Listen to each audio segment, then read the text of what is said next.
Ang mabuting balita ng Panginoon ayon sa aklat ng Eksodo.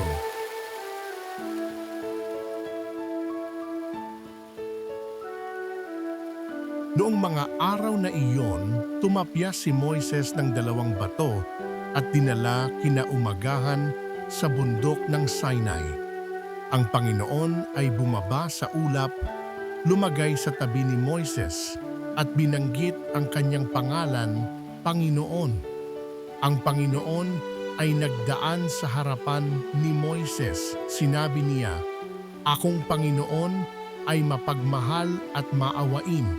Hindi ako madaling magalit. Patuloy kong ipinadarama ang aking pag-ibig at ako'y nananatiling tapat." Nanikluhod si Moises at sumamba sa Panginoon. Sinabi niya, "Kung talagang kinalulugdan ninyo ako, isinasamo kong samahan ninyo kami kahit na matigas ang ulo ng lahing ito. Patawarin na ninyo kami at tanggapin bilang inyong bayan."